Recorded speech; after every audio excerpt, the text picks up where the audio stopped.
You are now in the zone. With Taste Test Live. Hosted by Damien, Lamar, and Blue Franswa. Welcome to Taste Test Live. My name is Damien Lamar, and you're tuned into our podcast. We're doing a live recording, and in studio today we have Mr. Al Pete with us. What's happening? Yeah, going to get the introductions out real quick. Yes. Just in case you don't know anything about Taste Test Live, it actually spawned from a call because a lot of you guys have specifically asked to hear more of the content. The show comes on my radio show, Taste Test, comes on Sunday nights at 10 o'clock Eastern, and the repeat comes on Tuesday nights. And people were like, hey, we missed the show, or do you have it on demand? So what we decided to do is actual podcast so that we can spend more time talking, bringing some guests on, doing some exclusive interviews. And this week we're joined in the studio. Finally, we've known this for a while, by Mr. Al Pete. So yay! Yeah, really, really excited. Blue, can you give us a rundown of what's going to happen on this double hitter episode? Yes, Taste Test Live is your weekly conversational podcast. Each week we discuss the highlights and happenings of local artists, singers, producers, entrepreneurs, and more right here in our own community in Jacksonville, Florida. We even bring you in-depth discussions about what's happening in the music industry. We have guest interviews. We might even feature an exclusive track every once in a while, and we're definitely going to be doing that today. Yes. So, gosh. I'm almost speechless, and I have a confession to make. My shirt is a little wet because I got real nervous because I knew I was having some like. Why you laughing, man? I mean, I'm feeling. I'm wet under my arm. Like, bro, is it like bromance sweat? Nah, it's sweat because I'm nervous. I have like greatness in the room with me. Oh yeah, okay. Nervousness, G? Yeah, I'm a little nervous. Say word. Yeah, okay. Yeah. I mean. It's I'm excited. like that when I look up to people, and I have them sitting before me. So greatness. Yeah. So I want to get right to the interview, but there's quite a bit to discuss. We're going to completely forego the recap of the show. Mm-hmm. We're going to also forego our normal series called Put This in Your Mouth. And for those of you who don't know what the series is, every week we do a series called Put This in Your Mouth, where we actually discuss the newsmakers. We talk about new releases. We talk about people in the music industry that can't defend themselves right now.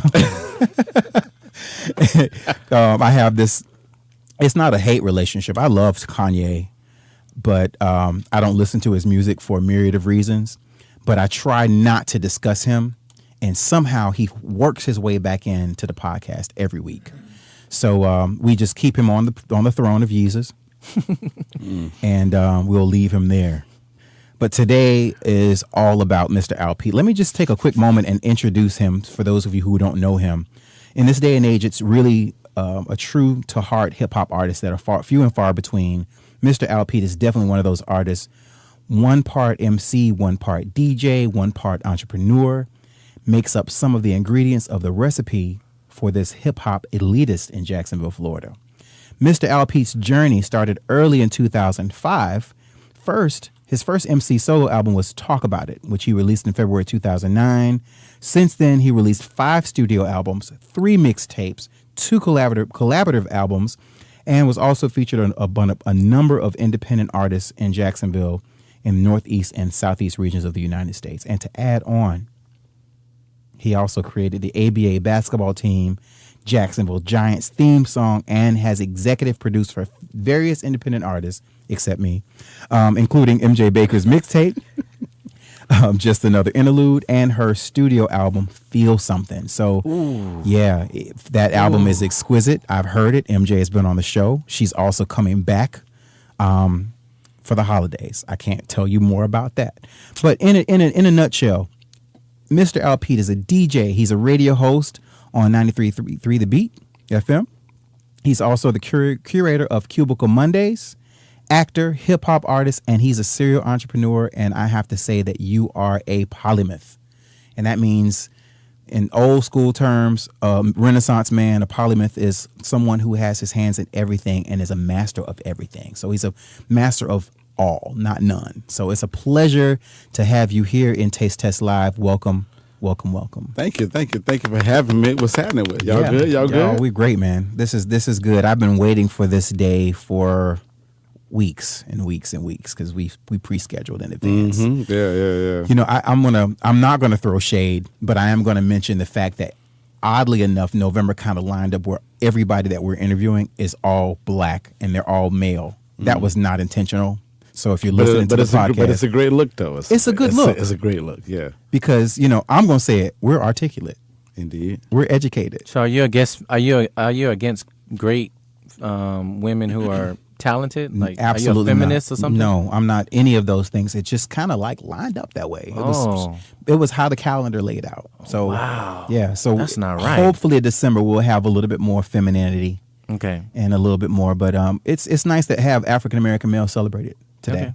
Yeah. So we have a great one right here with us. I have to say. So well, thank you, man. This is my chance to actually get a chance to know more about who you are and to find out. I didn't grow up here, but you grew up here, and we've had, of course, probably some similar experiences, but then there's probably also some things that have been a little bit different with our career.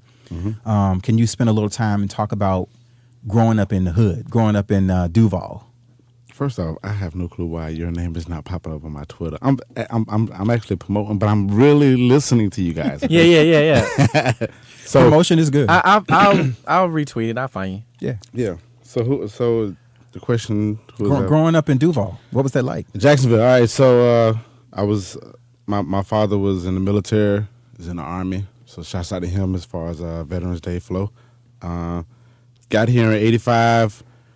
My mom and dad divorced, and we got here in '85 and was like, all right, cool. We here with the grandparents, and next thing you know, we was here until we've been here. So Duval has always been my home. Grew up on the northwest of Jacksonville. A product of Jean Ribault High School. Okay. 97 was happening. Went to Joe Washington Carver. Went to Northwestern. Everything was cool, man. I mean, I wouldn't even consider it the hood, but I mean, it was definitely a strong middle age type of atmosphere going on. I mean, it was funny because I laugh because I'm like, I don't have cable. Well, for a long time as an adult, I didn't have cable, but like growing up, we had cable.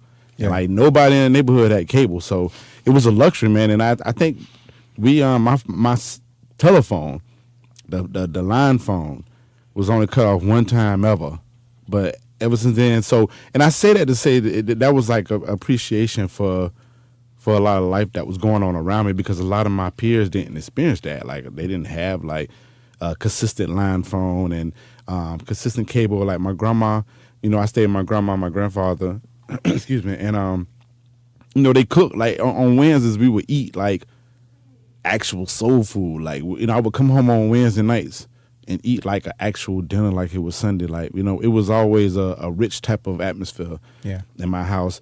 And there was a lot of love. My grandma opened up the doors for like my family, for them to come through. It was the big mama house, definitely. And in regards to that, so in regards to school as well, learned a lot, learned about the culture. It's funny because I learned a lot of culture like reading books and reading the magazines, which I got into hip hop a lot. And being exposed with my dad's side of the family, I just got a lot of information on that really wasn't prominent in the streets or whatnot. Right. So, but I had my little experiences here and there. So it was cool. Your experiences ultimately led you, like once you graduated high school, you went on to college. Yeah. You start working in corporate America. Mm-hmm. I see you in your cubicle. Obviously, the cubicle inspiration. Cubicle Music Mondays was happening. All right. Cubicle Mondays. Shameless plug. Yeah. Oh, it's going to be some shameless plugs the whole time. we appreciate those and we encourage those. But part of the experience of growing up in Duval and having those experiences through the eyes of your father, or with that relationship, what led you to become a hip hop artist? So. All right, so I guess I'll double back. So when we moved to Jacksonville, that's when my mom and dad separated. So my dad stayed in Texas, so we would go there for the summer or whatnot. So, but when we was with him, when my mom and my dad was together, my dad used to play a lot of music. Like he used to play like so much music. Like he had so many records. And he was a DJ as well. So while he was in the Army, so we was exposed to like a lot of music, man. And my mom listened to like a lot of Phyllis Hyman. And my dad listened to a lot of like Jeffrey Osborne, Earth, Wind and Fire, and Michael Jackson. Like I remember me, my dad, and my brother watching the premiere of Thriller. It's crazy. It was like a crazy experience, and I remember it till this day. So. Music has always been in me, but my dad's side was more the music aspect of it. Mm-hmm. My mom's side of the family was more gospel in the church, so we got the rhythms from that. But my dad's side, you know what I'm saying, it was for lack of a better word, like pro-black, but they loved like jazz. My granddad is rest in peace to him, but he loved a lot of jazz. So like my uncle, shouts out to Trusky, he got a lot of that music, and he exposed me to a lot of that as far as the hip hop. So I was exposed to the MTV. I was exposed to BET, Rap City from over there, and I would just bring it back to my house, bring it back to my my grandma's house, and just try to replicate it. So when you start emceeing, did you MC in high school? Yeah, you did. Yeah. Did you have a name like if anybody's listening from back in 1996, 97? Nah, my name has always been, I introduced myself as Al Pete, technically when I got out of high school. But when I was rapping, it was just for fun. So it wasn't like I was like, oh, okay, well, I'm just, call me this, call me that. I think it was just the guy that was rapping or whatever. And then in school, everybody knew me as Wayne. So it's funny because like when I got out of high school and then I came with this whole Pete, word. They're like, yeah, what is this Pete thing? But then some kind of put it together. So I was always like Wayne, but I introduced like, I guess the world to like Al Pete, like after I graduated. But growing up too, in my neighborhood, I was always Big Al. So like everybody called me Big Al, but I never like rapped and used the name Big Al, if that makes sense. So, Yeah. Okay. Yeah. All right. So I guess the question I have for you specifically is why? Why do you do what you do? I love it, man. I mean, I know that sounds very, very small and simple, but I just love it, man. And I have to contribute a lot of that to my uncle Trusky. I have to contribute that to him because when I used to go to this house, he was a couple years older than me, and so he came out of Reigns in 93, and I came out in 97. So, it was, that whole dynamic of the family. Like, you think uncles are supposed to be like 10 plus years older than you, but, for the sake of family action, like my uncle was 3 to 4 years older. Pretty close in age, yeah. Mm-hmm. But enough for you to look up to him, obviously. Yeah, definitely. Because Okay. like when you're younger, it definitely seems like he's older. He's younger, but then like now it's like, oh, we almost kind of like the same age. But so he would have his friends around and he was rapping, and then like I just seen him formulate himself, into this guy. He was like Ice Tray, and he went to like Tomei, which ended up the Trusky. So I just seen him grow as an artist. Like it was like I would watch TV and see Rap City because so my grandma and all them, they didn't like.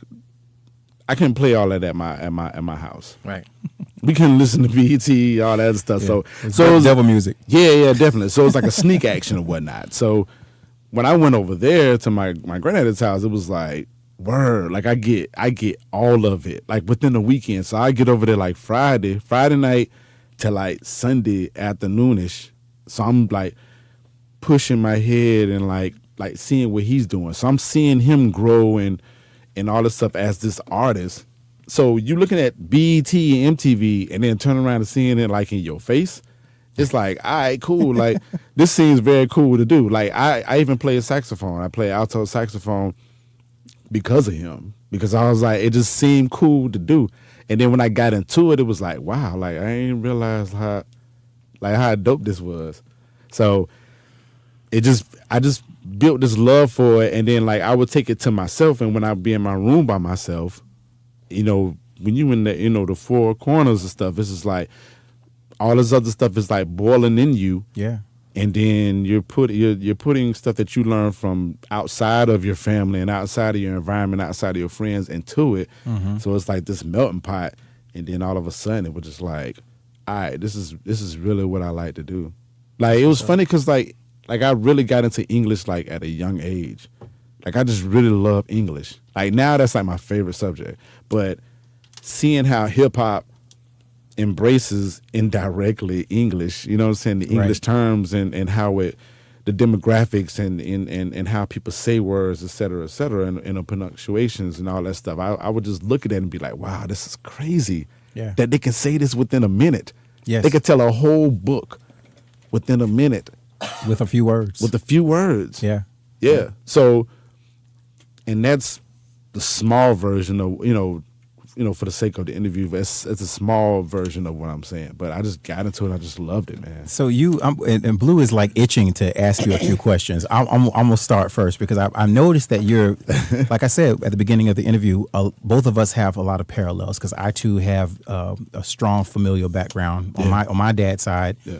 Both my dad and my mom both like ingrained in church, but then we would sneak off and like listen to stuff too, and we would get in trouble for watching Wonder Woman and Batman and Superman. Did you get in trouble for watching Smurfs?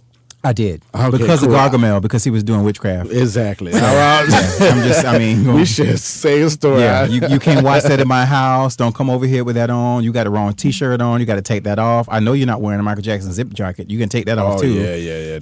That was kind of my upbringing. And when you get older, you kind of like break out of that. But so those four corners that you mentioned in your creative space, since you were locked into that room and you got all these influences coming at you, what was one of the very first projects that you actually put out? When was that?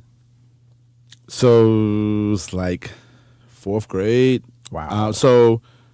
And this is what music related. It was more so like my teacher telling me, go write a poem, and they explained how poems are supposed to be written. I remember that my teacher explaining what a haiku was, and I was just like, haikus are like the best thing ever. They are awesome. And for the people that's listening, like if you follow me on Twitter or anything I say, if I say a story within 6 words, I'm always putting 6-word stories, and I kind of relate that to like haikus and like English and stuff like that. So they asked me to write this poem, and I'm sitting on the step, and I was just like, wow, like I don't know what to write, and then something really just hit me, and then after that I turned in, I made an A. And I just started like putting my words down. Like I started experiencing things in life, trying to find out like why my dad's not around and little stuff like that. And I'm like, let me just write this stuff down. And then I saw like hip hop. I gravitated to the introspect of hip hop. Mm-hmm.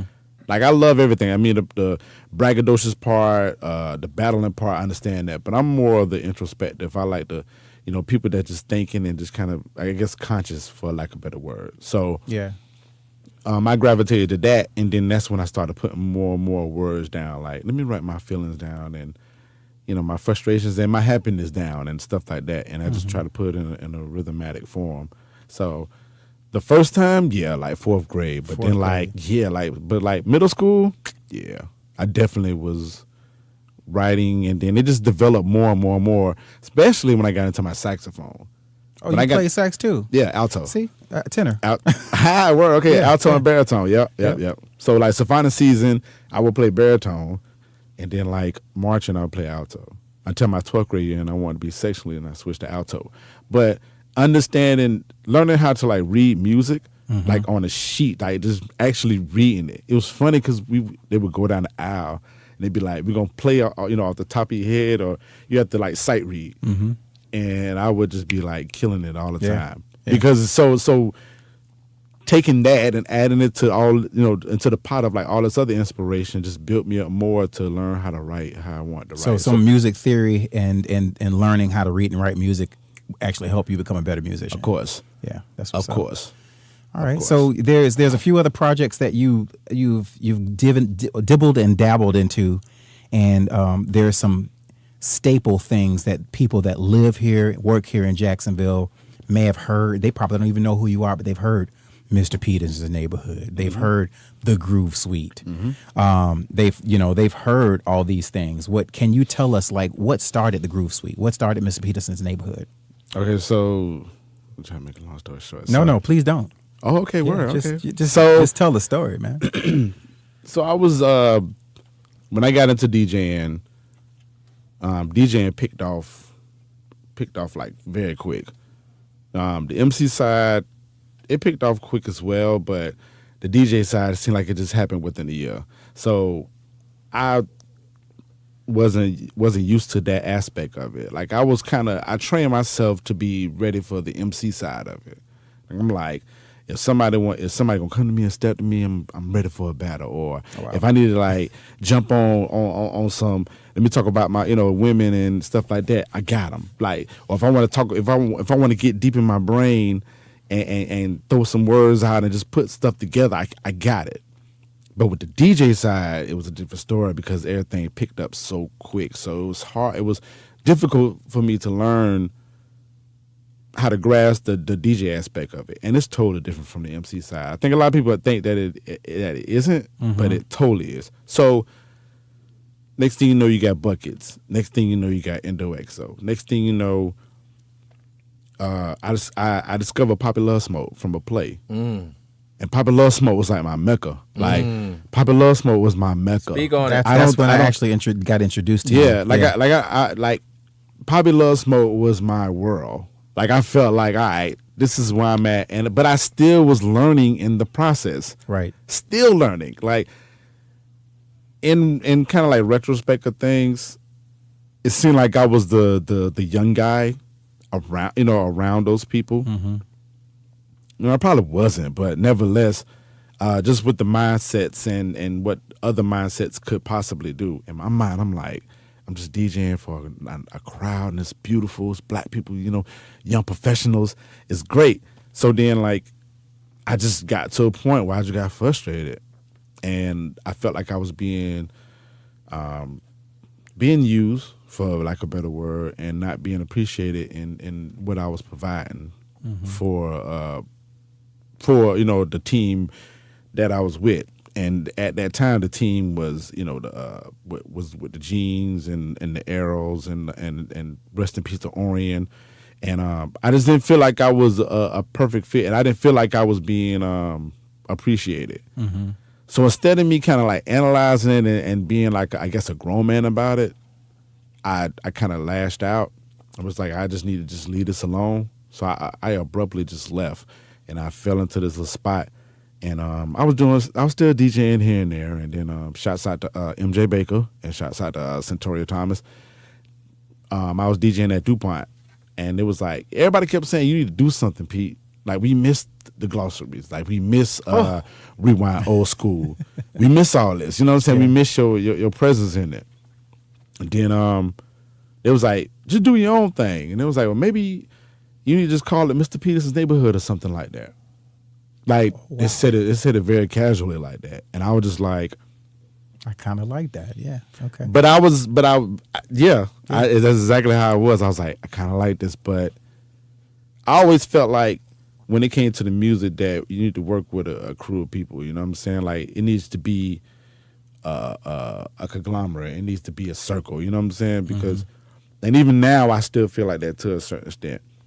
So it wasn't like that. So I sat on it for like a year and a half or so before I even like actually made move to it. And then me and MJ went down to Orlando to view like this. It was a documentary on like some hip hop stuff, and I just told MJ to ride with me. We could go down there and see what's up. And then it was funny because every time I ride Orlando, when I look at the old Dixie Highway, the sign or whatever, I'm like, all right, cool. I'm kind of it's a point for me. Yeah, like you've arrived. You're there. We're here. Yeah, exactly. So when I got there, when I saw the sign, something just hit me. It was just like, yo, let's just do this party. And then like a week later, Adrian had a spot. Adrian Plummer. Yeah. Pablo Smoke owner. He had a warehouse spot. And then a week later, we threw our first party, our first warehouse party. And dope. Then, so after that, it just went from there. So that's how Mr. Peterson's neighborhood formed. And then if that formed quick as well, but I had already stepped back and like analyzed how things was happening. Because remember I was saying like I had to step back and be like, all right, you know what? Well, I didn't step back when I abruptly left like this whole scene that was going on. So when I left, I had a lot of soul searching to do. So when I got to Mr. Peterson's neighborhood, I had to realize like, okay, this is yours, Pete. You can really do whatever That's you your want. brand. Yeah, it's your brand. So, but I didn't realize it was a brand. So when I realized it was a brand, I was like, I want to get something for the sophisticated people in the house. So I was like, let's just call it the Groove Suite. You know what I'm saying? And Nice. like we'll throw the warehouse parties, which is kind of like the sweaty t-shirt jeans. You know, we just have a good time. But then like, let's do this elegant type of feel. You know what I'm saying? Like, and I really wanted to bring the essence back of Papa Love Smoke. Oh, When yeah. When I developed the Groove Suite, like even to this day, like the feeling of it and the power of it, it definitely has the spirit of Papa Love Smoke within it. Yeah, I agree. So that's how Groove Suite happened. The evolution of Mr. Al Pete. Yeah, that's Yeah, the evolving's good because I mean, in this whole conversation, you've been talking about growth. Yeah. and having personal revelations, and those revelations have allowed you to continually tweak and expand your brand that you weren't even aware that you were creating. Am I wrong? No. Okay. Totally. Yeah, that's what's You're up. totally right. Totally right, man. Yeah, it's funny, and even to this day, it's still funny to do ownership, like to take ownership of a lot of things that occur. You know what I'm saying? That you're responsible for. Right. You created avenues for people. You've opened up doors, regardless of whether you wouldn't admit it or not. I mean, Yeah, that's and he's so humble. yeah, You know, Yeah. I wish I can go back and like look at myself doing what I'm doing. I still probably would be like, it's so whatever. You know what I'm saying? I still probably wouldn't be like, Al, you need to be more humble about this. I still probably be like, Al, you worked. yeah, And you wanted to make sure that people that was around you was cool. And that's like I really embodied the neighborhood aspect of it because I didn't get that neighborhood aspect when I was with the other people. You know what I'm saying? At times it was like that. And don't get me twisted. Like we're all brothers. You know what I'm saying? I mean, and that's why I could say brothers wholeheartedly because, we go through things. You know what I'm saying? Like we actually battle and we actually like fight and fuss or whatever. Now, at the end of it, we might end up in a bad position, but nevertheless, like what I done is from a wholehearted aspect. yeah. So your intentions were pure. Yeah, of course. Yeah, Yeah, and, of course. and that's why you're so successful with it. That's why. Blessings. You're humble and you're successful because of it. So Yeah. that's a Blessings, good man. place to be. Blessings. Blue, I know you were like, I wanted to be quiet because my stuff is deep. Well, potent.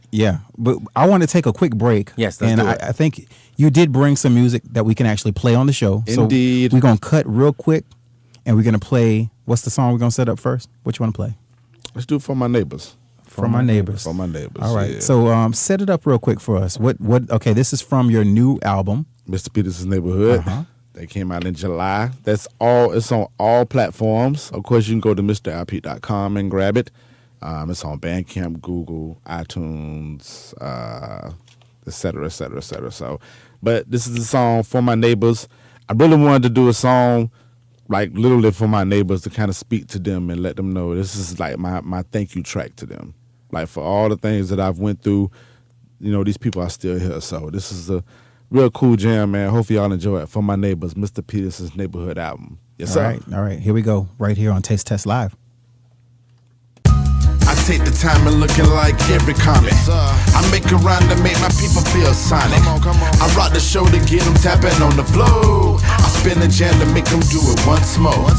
It means a lot, I hope it means a lot to you. I need that thing to stick, where the crazy glue. I do this for my fellas and my baby boos.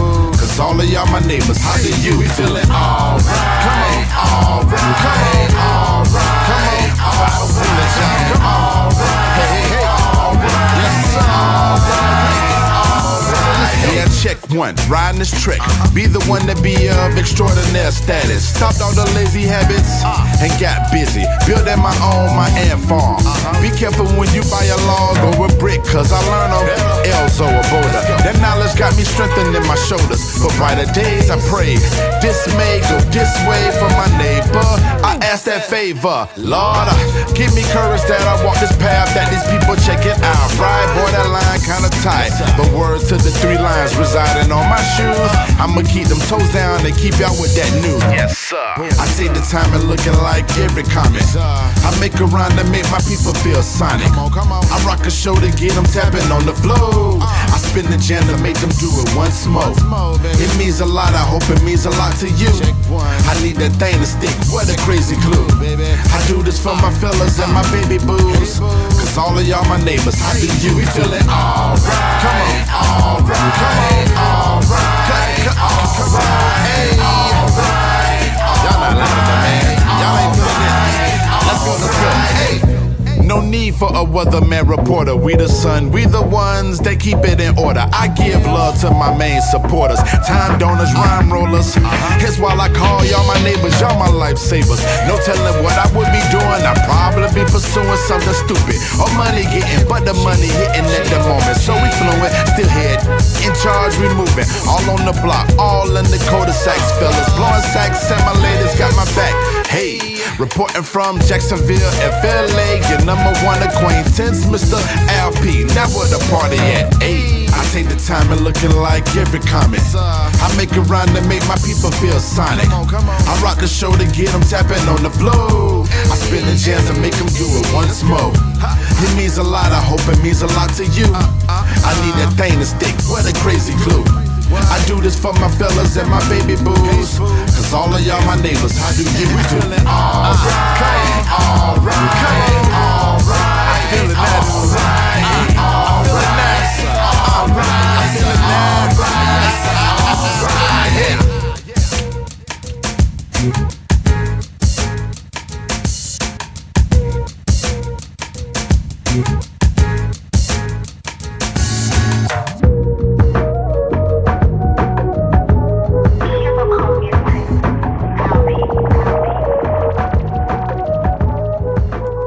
We're back.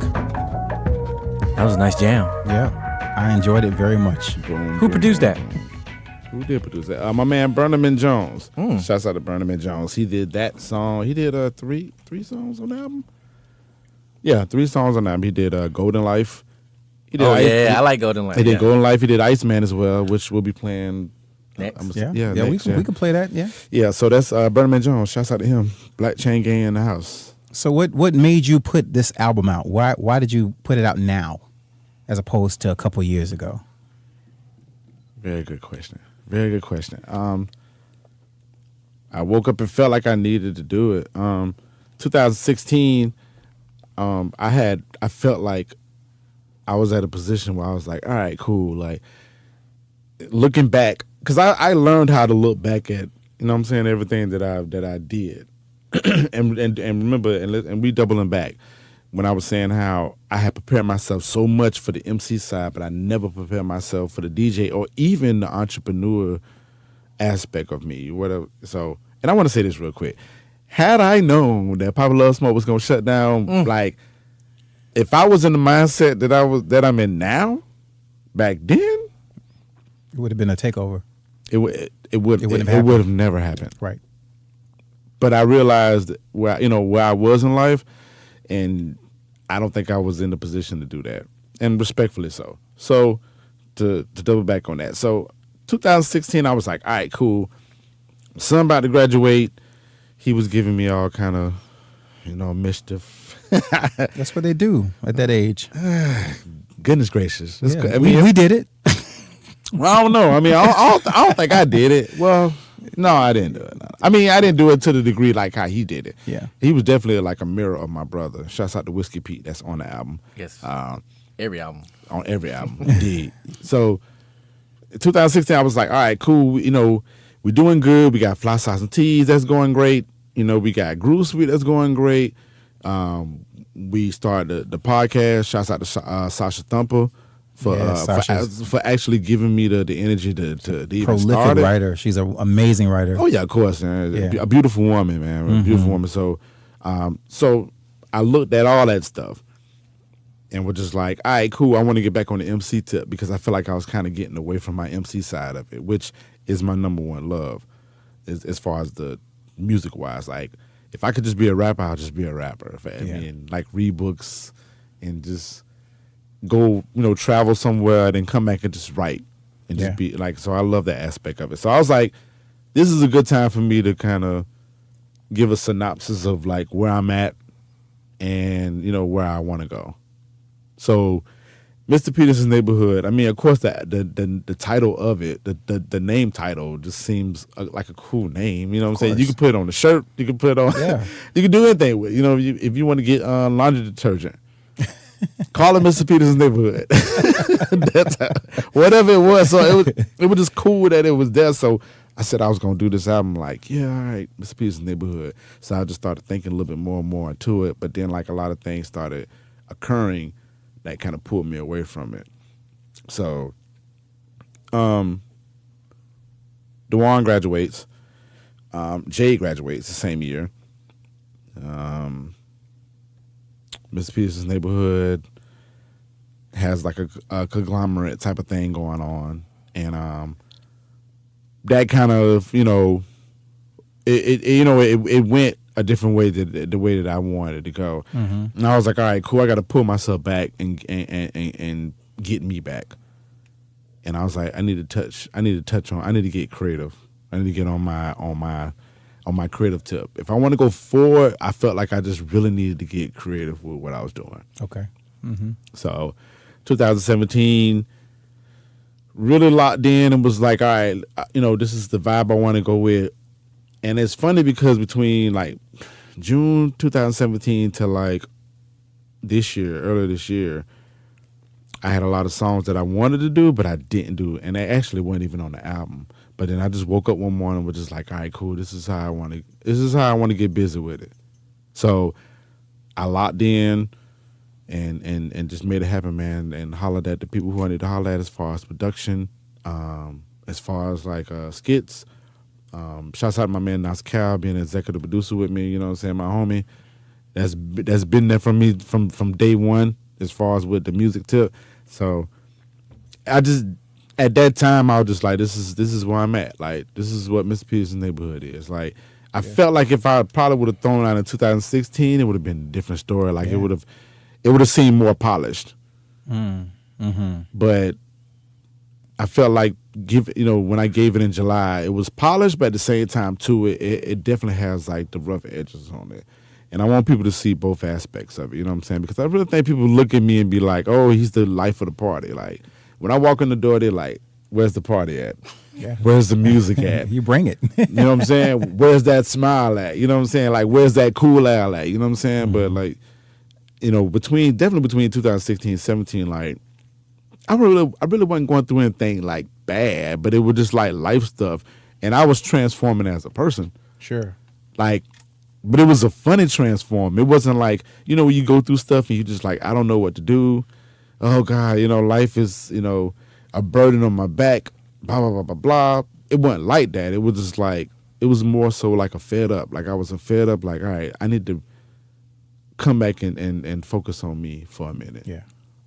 And that was hard to do. It's like being at the crossroads, and you can choose which direction you want to go in. Yeah. Whether you want to go back or you want to move forward and take some of the stuff that you learned in the back. Yeah, for sure. Yeah, for sure. Yeah, man. It was hard to do that. It was hard to be like, I had to tell a lot of people, like, listen, I got your back. I'm cheering, but I'm going to cheer from the back.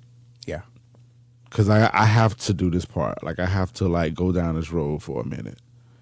And I'm thankful that I went down this road. Like, we are too. That we actually have a product that's great. And going back to MJ Baker, Feel Something. Shouts out to MJ Baker. What's happening? Yeah, that particular album, I have to say, is probably one of my favorite albums, and I feel like it's Grammy worthy.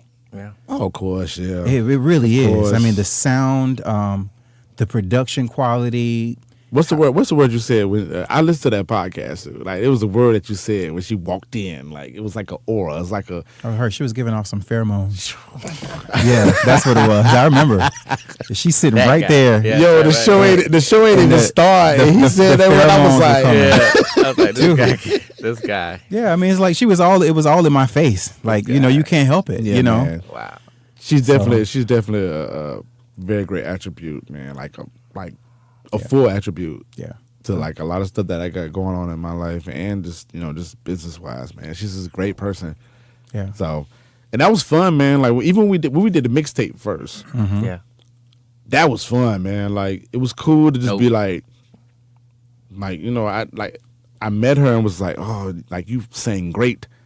Like you're like you're awesome. Like phenomenal. Period. Like it's like all those words.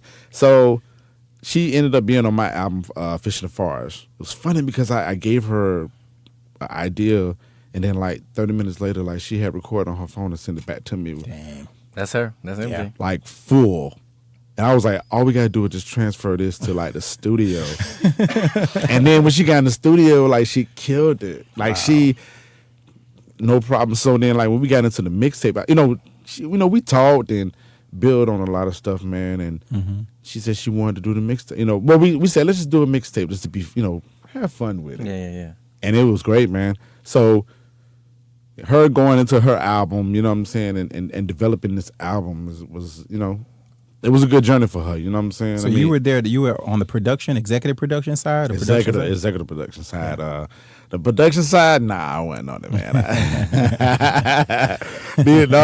Shouts out to all the musicians in the house, man. I have a real thin love for musicians, man. Sometimes they feel like they can just do what they want to do, man. And I'm not that type of guy. You know what I'm saying? I am not that guy. Yeah. Like I like to work. I like to, you know what I'm saying? If you're going to be a musician, artist, photographer, barber, whatever the case may be, like we need to own up to it. You have to have some type of ownership to it. That's it. But it came out well. You know what I'm saying? But it was. I'm gonna go back to the guest before. Corey Duval said something at the very end his interview. He said, "You're accountable." Yeah.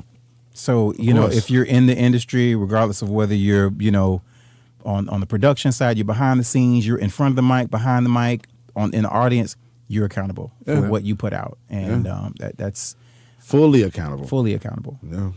Like it's unfortunate too, man, because we have to swallow a lot of pride. We have to do a lot of things because at the end of the day, like that consumer and these people don't see nothing else but the barber. They see nothing else but a blogger, a podcaster, a photographer, an artist. Right. They don't care nothing about anything else. Yeah. And that's how I felt when it came to the executive production side. I'm just like we're paying you guys. Right. Outside of paying, because I don't want to make it seem like I'm just like about this right. That. It's just the aspect of it. Just like, look, you said you play the guitar. Play it. No, for real. You want to create music? Let's create music. You want to cut hair? Cut it. And shouts out to Corey Duval, man. I mean, I we've all seen this guy grow. Yeah. Grow. Cut my hair. And he was saying he saw us grow. we all see we see everybody grow. You know what I'm saying? So, but nevertheless, that was an interesting. Like I would do it again though, as far as the executive producing side of it. I mean, I've done some stuff that people know, some stuff that's kind of in the cut. Mm-hmm. But yeah, I don't mind doing it again. Okay. I just had to get myself off first. I'd like you on my team. Let's do it, man. What hey, off record time. We'll talk. We could talk. We could chop that up. Indeed. So Blue, finally, before you explode. Yes. Jesus. I was like, man. Before this room turns blue. Yes.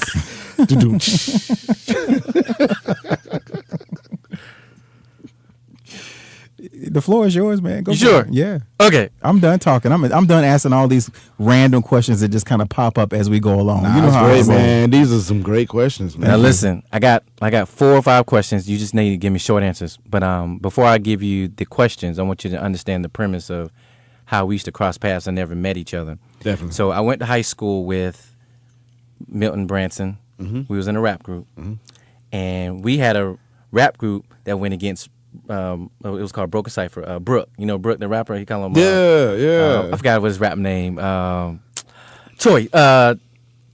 You know what's? I know Brooke. I just can't think of his name right. I can't think of his rap name. But anyway, so we was always rapping. We would go all around rap stuff like that. So I met. I went to school with Tough Junkie. Indeed.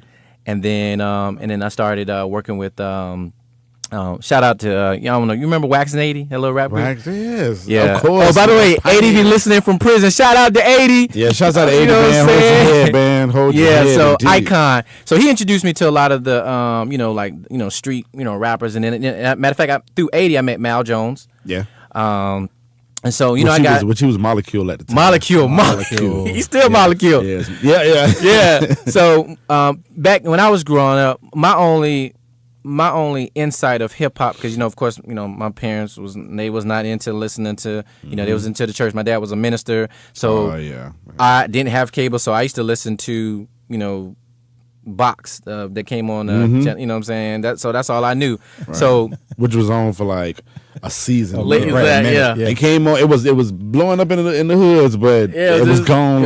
So quick. Yeah. So when I got into high school, I was trying to find my identity because I grew up in church and I was trying to find myself. And I think I knew of Corey Duval at the time, but I got into this little hip hop world. So I used to always be around. We used to call him Q. Used to always be around him. Then I met Venom. So Qualam, yeah. Yeah, and then we got around. Then I started going to hip hop hell. So then when I started finding out about you, my understanding of a lyricist was from Milton Branson. He was rapping. He was like lyrically rapping. So anyway, do you feel if we had social media back then, do you feel like you're like when you first started, do you feel like social media would have took you further than where you are now? Of course. Okay. Of course. But at the same time, too, I appreciate what happened back in the day versus like now because, the whole gatekeeper thing has like totally deceased. Yeah. You know what I'm saying? Yeah. And the roles of a gatekeeper, the roles of a tastemaker, all that stuff has deceased. Like it wasn't like that when, back in 08, 09, you know what I'm saying? Like when we was pressing up CDs. Like we would have to ride like miles away to get CDs pressed up. And like all to go to a place downtown and like pass them out for free. Yeah. Praying that somebody would listen to it. You know what I'm saying? Like that isn't the factor anymore. Yeah. Like it's not the factor because social media on all platforms, all social media platforms, you're able to post your music. You're able to promote it. You're able to do anything. Yeah. And if you understand the culture on top of the technology aspect of it, then you really kind of like you're winning from jump. You know what I'm saying? Yeah. Like you have a head start before you even like release your first song. Yeah. Like remember we used to cut demos. Yeah. There's no such thing as cutting demos. Drive all the way to Vision Sound, Orange Park. I'm saying like we never had to. Like now people don't even have to. And do it at home. Cut a demo. They the cost. Put out the album. Yeah. Yeah. They just put out the album. Like SoundCloud. Embraces that. People get deals off SoundCloud alone. Yeah, I know. Alone. So Russ. SoundCloud rapper, yeah. Next thing I want to talk about. Jacksonville need like a hip hop historian. Like it's been said that you're part of the culture of hip hop. Like you're revered as someone who helped push the envelope of hip hop music. Word. I mean, that's an honor. Yeah, I mean, whoever said that, thank you. Yeah, so your name is always coming up in your name, in the hip hop realm in the world of Jacksonville. Your name always come up as as a top tier rapper here in Jacksonville. And of course, my thing is, do you feel? Now, this is just a personal question to you. Let's go for it. Like, do you feel like if you had a group? Do you feel like y'all could have been what Tribe Called Quest is in New York in Jacksonville? Like, Jay, it's a Jay, what's his name? My Tribe Called Quest people? Yeah, like I'm talking about like Tribe, the actual group. I'm talking about the actual group. Like you, Terry, when I see you, I saw a video that Terry posted. Today, yeah. Yeah. Yeah, so it was like Terry, Elias, Milton Branson, Twan, Y'all remind me like the Jungle Brothers. Y'all remind me of like the Native Tongues. Yeah, Native Tongues. Yeah, that's what we was. Well, we had an album called The Family that came out. Yeah, The Family. 2010, 2011. So I'm saying, what like do y'all think y'all would have like, like could have had that sound? Because y'all have your own sound, but Indeed. But when I listen to you, I think about Fonte. I think about foreign exchange, like people who had groups. You know what I'm saying? Like, do you feel like y'all could have been like the voice of Jacksonville when it comes to hip hop? Like y'all in that regards, yeah, of course. Dang. Yeah, of course. Cause y'all dope. Like Terry, yeah, Venom. Of course. Like all y'all dope. It was funny because I was watching Hip Hop Evolution season 2. Netflix. Yeah.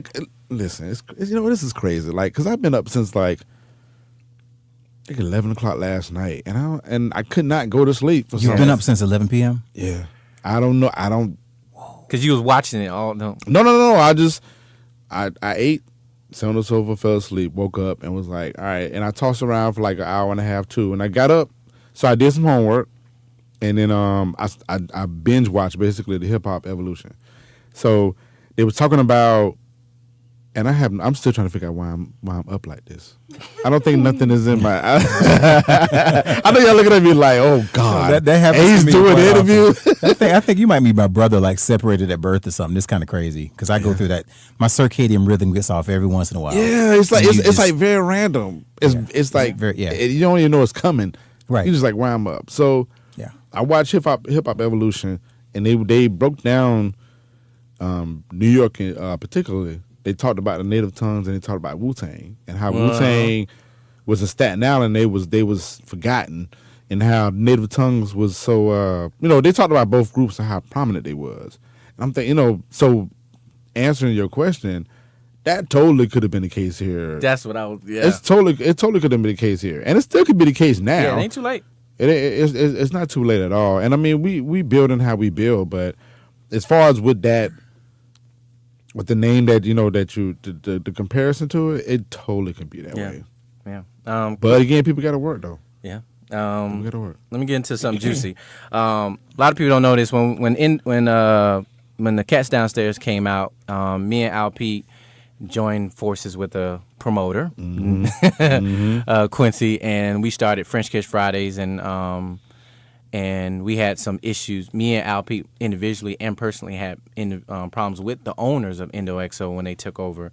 And so, me and Al Pete never really talked about it too much after that situation. But there would be times when promoters would, come attack Pete on social media. So anyway, so when I listened to the album when it came out in July, I always wanted to reach out to you, but I just never got around to it because I actually listened to your album a lot.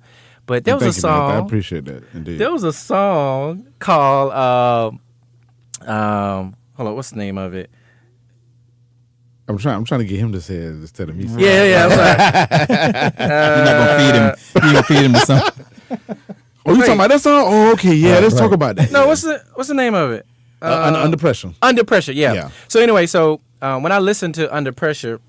And the reason why I kind of get stumped because you have is was it Thankful Thursdays? Mm-hmm. Yeah, so it's a slash. Anyway, so when I was listening to it, you had mentioned artists. You mentioned like artists messing, like effing the promoters. You must like it, and then you had one statement saying that this person claims he's the king of Duval. And then it was so many lyrics. Like, was there a particular promoter, or were you talking about? Yeah, when I said, so I gave smoke to a brother who claimed he run the Ville, but all he ever is and will be is Dollar Bill. So I respond a bit. Let him know he treat folks like Ronnie and Tricks. So if you seen the movie Players Club, you'll know that. You know what that was. So metaphor. I mean, just to make a quick, a short story. So I was talking about Arrow. Remember we talked about the whole brother situation. The whole brother thing now, like, this is the same guy that came and asked me to do the first glossary. Yeah. The first Jay-Z glossary. Yeah. And there's been plenty of other events that I've done for him outside of the glossary. So, like, the brainchild of the glossary was Arrow. Right. He brought me into it. Then he brought Gene into it. And brought Oren into it. So... So, that phone. Okay. So, we building as brothers. You know what I'm saying? And it just wasn't a lot of It wasn't a lot of communication that was going on. So a lot of things that was going on inside and outside of camp. Nevertheless, regardless of what was going on, I was politicking with him. Like I was like sticking up for this guy. Like, you know what I'm saying? Like it's been plenty of times I was like on his side. Like, nah, don't worry about it, man. You know what I'm saying? They tripping. We moving forward for the culture, et cetera, et cetera, et cetera. So the fast forward, the last show that I did for him was the whole Eric Roberson. Oh, Well, that Eric was a dope show, but you could see the things falling apart behind the scenes. Well, actually, it went cool. I mean, of course, I feel like people need to do promotions more. I feel like people need to make more effort in certain aspects of it. I think a lot of people, respectfully, not respectfully, in Duval, I think they want. I mean, they want to have that title, but they don't want to put the work into it. Like they don't want to do the work that comes with the title. Did Arrow put in work? I mean, he did what he did. I mean, he has this common thing that he does. Like he just get online and says, "I'm throwing the show, blah blah." But then, like when he has a show and nobody comes, it's like then he starts bashing Duval, and I can't stand that. Like I'm like, listen, y'all be going at it online. Well, who we're talking about? You and Arrow at back then. Before this situation happened, he used to do it, and like he would come to me and like he would call and be like, "Man, Duval tripping, blah blah blah." And I'm like, it's just it's a process, G. Like you can't be out here online saying Duval sucks or Duval ain't supportive. You can't do that. You know what I'm saying? And if I can interject too, because I can't say I'm guilty of that because I don't do that. But I know people that actually post on social media thinking that's the end all be all of marketing, and then when they don't get the results they want, they blame the city or whatever. You can't just post on Facebook. You can't just post on Twitter or Instagram and expect your people to show up at your event. People remember. Like you said, you got to do the work. Now I feel like the people in this room, if we said something about Duval. Like I feel like it's okay. I know. I feel like we can pull back how we pull back. Because we have the rights. It's almost like Duval is like our kid or whatever. Like we can talk about our kid, but nobody else can talk about it. And at the same time, too, you're not going to disrespect your kid to that extent, magnitude, right? Yeah. So, but he was like going in. Yeah. Like he always was going in. Like always for years. And I'm thinking about all the stuff that these other people was doing for him, including myself. I'm like, look, G, you got to calm this down. So then, a situation happened where they wanted to do the opening act, and I thought it was too much. I'm like, right. Why are you charging these people all this money? And what was it? It was funny because Gene said this. Shouts out to Gene.com, man. And that's my brother, man. That's my brother. Right. And he was like, Al, you like the Al Sharpton of people were screenshotting your messages, so texting me. So I was like, man, I'm just gonna say something. You know what I'm saying? Like this can't happen in our culture. Like these people looking at us crazy. Yeah. Because they're not just looking at Arrow. They're looking at like all of us. Like they're thinking that whatever event they go to, it's going to have this Duval mentality. I'm gonna keep throwing Corey in as my example. When I go to his shop, and I rarely go in there, but when I go in there, I don't feel like I'm in. I mean, I get a Duval presence because I know Corey is from Duval, and he embodies that all day. But his experiences and his work ethic, you know what I'm saying? Absolutely, yeah. It shouldn't be limited to Duval. So, is that disrespecting Duval? No, it isn't. It's just showing that I'm going to put more work into my work ethic and make it grow. Which will ultimately enhance Duval. Yeah. You can't do that when you're sitting here bashing it down. So everybody's kind of like, okay, well, he's saying this, he's saying that, he's saying this. You know what I'm saying? So it's like a tug of war, and then everybody like, all right, well, I'm gonna go to it. And then when something happens with the smallest things, everybody's looking like, oh, he did say that, or it's a problem. So then now nobody wants to come and patronize us, and then then the artist is like, oh, and nobody, like it snowball effect. So yeah, nevertheless, I called him out. Yeah, online was just like, dude, you're not in these streets. you really have no right to say a lot of the things that you're saying because I don't see you anywhere, you know what I'm saying, at these parties, at these events, promoting these people, this, that, and the third. And then when he came back and said, I get paid for this, I don't have to come out and support it, I was just like, all right, fellas, like I'm looking at the crowd like, all right, crowd, y'all see this, right? Do whatever. Himself on that one. Yeah, so it snowballed into like this big thing, and it's like, and I spoke about it in my verse, like, I felt like I was standing up for my people. Yeah. And it was funny because like the same day I walked in Orange Park Mall, was grabbing something to eat, and saw one of my homies that rap. Like, what's up, Al? This, that, blah, blah, blah. And then like he was like, yo, man, like I really appreciate you standing up for like Duval artists. Yeah. And I was like, yeah, it went viral. I was like, wow. But then you had some people too that was like, Al, that wasn't the right place to say that. Da da da da da. Yeah. So when I'm getting all this, getting both of these ends, it's put me in a situation. Didn't the show even flop? Like they didn't even perform? Yeah, it was like They didn't even couple show weeks- up? yeah, They didn't couple- get paid or something? yeah, Well, let's not spill all the tea for today. yeah. It's a lot of talk that we can talk No, about. it just yeah. It's a lot of talk that we can talk about. All right, moving on. When it's off. Last question. Before I ask this question, my first house party that I've been to after I left high school in my adult years was that party. Maybe it was like 8 years ago. Tan threw something at somebody's house, and it was you and Gene. And this is when I first. This is like right before it was a to and fro. It was the to and fro. Yeah, around the to and fro. Yeah, I did it at the house. Yeah. So God, that part. that was was right. Yeah.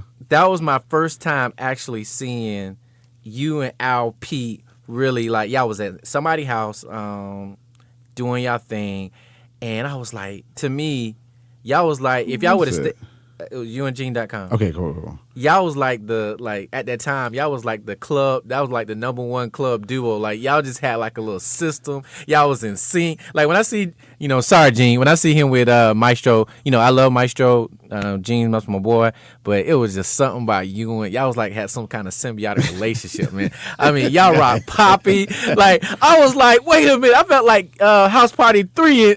Like I was like everybody was dancing, and then Gene's so funny, he just getting on the mic telling jokes, and then he's cutting up, and it's just like y'all didn't have to look at each other. You would just stop. He would talk, and like he was like the DJ selected, and you would come in and do. I was like, oh my! And at that moment, I forgot it was like an out of body experience. Like I forgot that you was a rapper, so I can understand why you say, you know what, I'm forgetting about this rapping side of me. You know what I'm saying? Because we had that talk. Remember at that wedding in 2016? I think Damien performed. Isn't that crazy? Remember Golly, bro. Yeah. Full circle. You remember that wedding you performed at with Tommy? Yeah, Al Pete there are was- many circles that the three of us were present. It was like we were a staple. The band, the photographer, and the DJ. Right. Yeah, it's indeed. plenty enough. But I just Yeah. remember me and him had a conversation. He said, man, I just feel like I need to do something. And it's 2016. Yeah, you say, man, I need to do something. He said, I just feel like I need to do something else. And then that's when you started the Groove Suite. Yeah. No.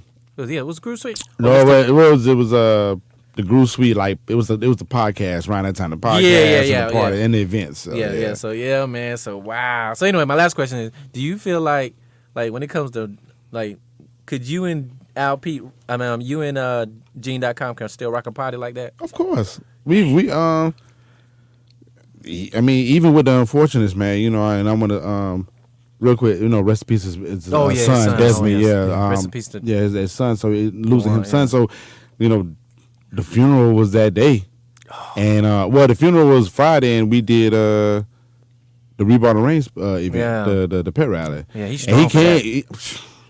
Listen, shouts out to Gene, shouts out to Diallo, shouts out to my classmate Danielle Campbell, shouts out to Miss Tan. Within 2 months they lost their sons. Yeah, like, all of them lost their and I sons. love all them people. Yeah. You know what I'm saying? And so just to see them doing what they doing, man, they strong, man. They strong. So even with like the pressures of Gene, like that he buried his son the same day. And I was thinking to myself, like, he ain't coming. But he came and he rocked out with me. Like me and him jumped on and we rocked out. But and like literally. So much to be said about that. Like Like Gene will forever be my brother, and we will forever be the dynamic duo. Yeah. Serious something. It's just like riding the bike, man. And like I said before, it's like we brothers. Yeah. Like that's how brothers rock. That's it. You can be going away for many years, but when you come back around somebody who you love and admire and appreciate and respect, it's like riding the bike, G. It's just you just jump back. You are your brother's keeper. Yeah. So and me and Gene have, Gene has seen me at my bottom. And I've witnessed Gene, being at his bottom. And it's very remarkable that he can come up and be like, all right, we're gonna rock this thing. Yeah. So it's never. We're like, we can be 50, 60 years old.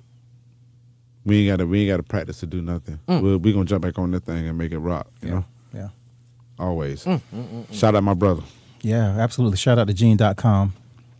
My condolences to the families all mentioned today. Indeed. I mean, I sit back and I see there was another loss on Facebook this week, another person in the hip hop industry. Oh, Kyle. Yeah. Okay. Kyle. Yeah. Chef Rock, man. Yeah. My apologies on that. Chef Rock. Yeah. May he rest in peace as well, man. Very big So, pillar of hip hop. Man, I tell you, this conversation though has been very fruitful, and I think I learned a whole lot about you, and I see a lot of types and shadows, a lot of similarities with my journey and your journey. Even though, And congrats to your album too, man. what's that? You released an album. Like what, a month ago. I just put something out there. I just put a 15 to 17 minute project, and it just streams straight through. There's no stop. I see that. I see him release a see. I'm on Twitter. Shouts out to Twitter, Mr. LP. Y'all follow me. And he drops an album, and I'm like, oh word, okay. And it was funny because maybe a day before, I was like, we need all the Duval artists to Just drop to put something albums. out, yeah. And then the next day he dropped something. I was like, word. Yeah, that was a good idea too. Yeah. I think you should do that. The reason I do, We I guess gotta I get put that together. out because, in this age, and I know you could attest to this, in this age of social media, if you don't put anything out, if you're not constantly in the face, you become irrelevant. Yeah. You become forgotten. So, the true definition of a legend is a person that's not forgotten. Indeed. I'm not saying I'm a legend by any means, but I've been doing this music thing since 1995, since before some people were born. And for whatever reason, personally, I didn't get the commercial success because I wanted to maintain my own artistic control. I didn't want anybody to say, we want you to show up wearing this. We want you to put some gold teeth in your mouth. We want you to grow some dreads. Can you wear your saggy pants? I didn't do those things. And I kind of allowed my own self to kind of create my own. I was the one that created the term independent artist because I was doing it way before everybody else was. Right. And you put in the work. Major respects. But hey, pretty soon I'll have an executive producer named Al Pete on my project. Let's do it, brother. And all you guys who think I've been putting out that garbage all them years, y'all better start shaking in your boots because I'm coming for you. It ain't garbage because let me tell you something. Oh yeah, you know what? You said something about the historian aspect of it. Yeah. What was we talking about? I forgot. But No, I was saying that we definitely need one. We need a local.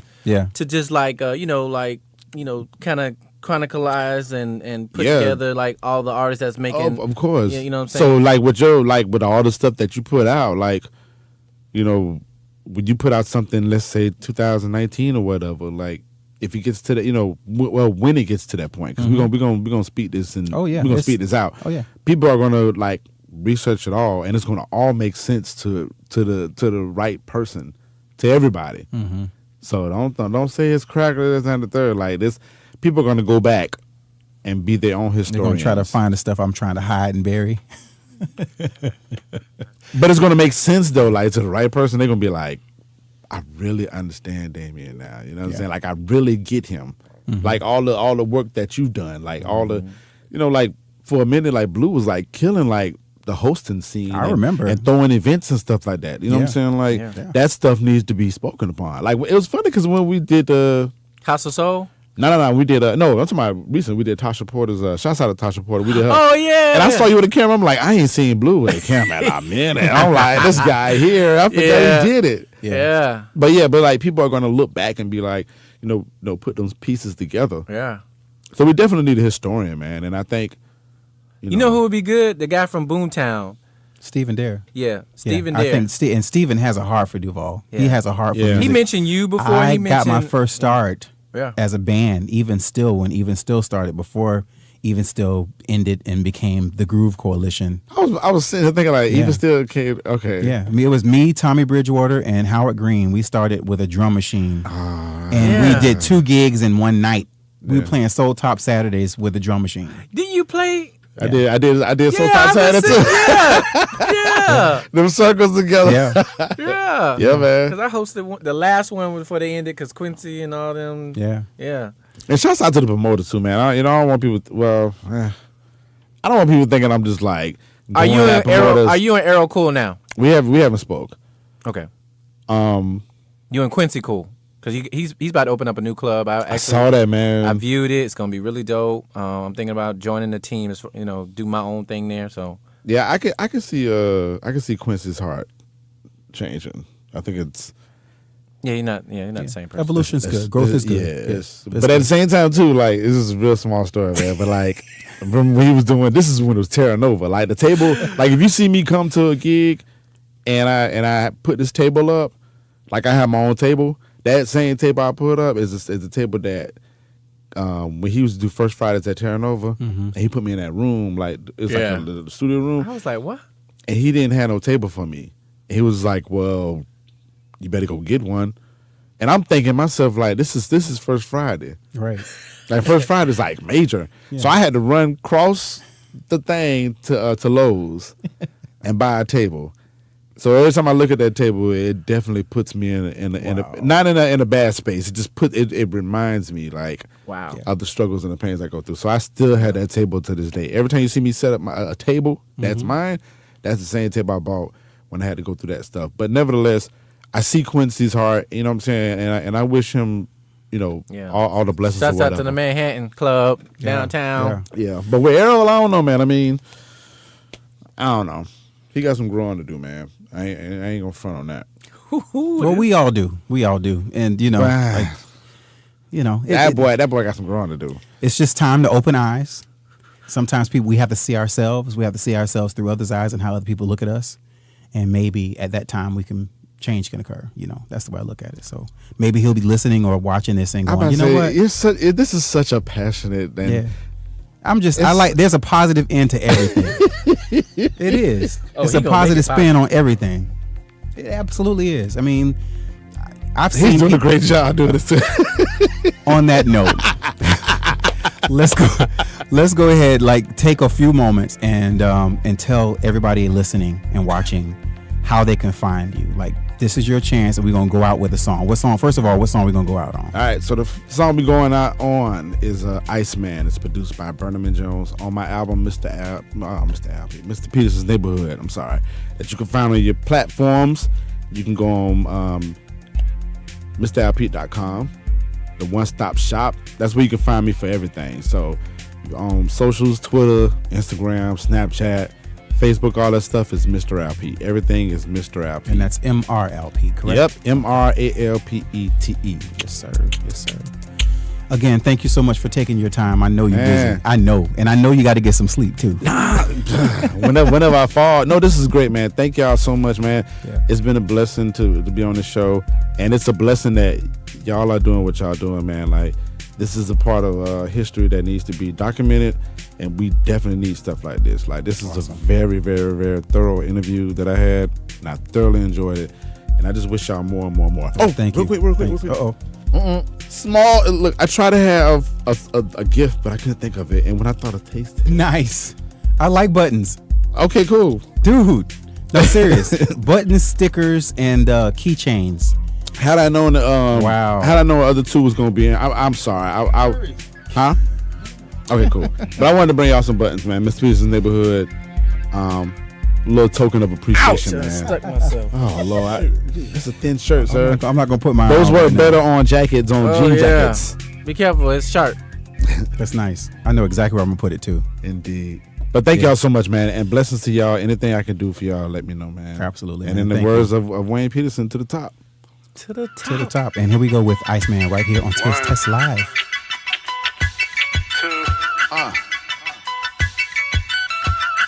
Here we go. Back when I used to rock the Icemans, everything was cool, I was cold, I was nice, man. Fat string, the kicks on occasions, I was fighting. That between the music and the writing, I was nice in. Yes, sir. I wore with the hopes of maybe piping the girl next door and become the M. Bison of the Dakota driver. I needed more stripes, man. 1, 2. That period of time was so exciting. Young but not a dumb black boy, riding 10 speeds on one wheel, northwest side of the Jacksonville, up to the LA when just played all day. Ran the school halls and streets, middle school age, 6th, 7th, and 8th grades. I push A's and B's out. Cool with the ladies, that's what I be about. True yellow jacket, but false on the floss. I had seconds on everything my uncle would toss. And thank God it got me off, cause he was styling on them. He had a flow game too, he was wildin' on them. Spotted the shorts with the name Stitch probably on them. And I'm like begging mama, let me profile on them. She was like, hell no. Granny nudged the elbow, then we fell slow up in gateway. Shorts on my tail, whoa. Red with the white stitch, blue with the white too. I hope this make me cool when I wear them to school, please. Back when I used to rock the Icemans, everything was cool, I was cold, I was nice, man. Fat string, the kicks on occasions, I was fighting. That between the music and the writing, I was nice in.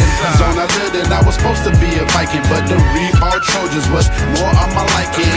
Fresh shorts and shit, yeah, I felt like a tight end. No better period of time was so exciting. I'm cruising the block like who's hot, Big Al and tube socks. I'm acting like y'all knew not to f around while I circle around me, hey, and brass you with no excuse like hut you. Peppin' the pew, boy, I'm stinky, I bathe too. Time so my wavelength can coincide with the truth. So feelings for good measure, talk about a good era. When Windex on the times, it couldn't get clearer. Some rock with Nintendo, others with Sega. Some rock with Orange Park Mall, I knew better. Norwood is where my black dollars went till they got a second store. Didn't have it at the first cone, hit the second store and all attend. Now I'm all in, Mo's West on the lick. Once a week I fall in, sticking to that too legit rule that we cultivated in school. Stay one up on them fools and had them girls on your jewels. Yes sir, back when I used to rock the Icemans, everything was cool, I was cold, I was nice, man. Fat street and the kicks on occasions, I was fighting. That between the music and the writing, I was nice in. That clothing lifestyle became a vice and niggas got shot, stabbed, robbed at midnight, man. On the good flip, we rocked it all with pride. Damn, that period of time was so exciting. You know what I'm saying? Used to be like fly as hell, you know what I'm saying? Had the little Houston Oilers shirts, San Francisco 49ers, you know what I'm saying? Even the Jaguar shirts, y'all remember them joints? Here we go. Every day was melodic, the minutes was episodic. Especially when the chronic dropping, we was on gin and tonic. In school games, we raced to it to get it, got it. Then we switched to how we used to chill in the Ville. Bionic, peace to through the player and Daddy Black for bringing plaques back to the county, showing love all around. Turning frowns that we had because the cops stopped us to a smile, cause we proud black boys with some guts and intelligence. Look at us now, black excellence. R.I.P. and thanks Grandpa for telling us that we can be whatever we want and will be. Hard work with a diligent soul, and you'll see that these clothes is incentives. Access to you an attribute like crowns to kings. Don't let them tell you a thing. Since then I've been lightning, man, and I contribute that small part to rocking the Iceman. Yeah.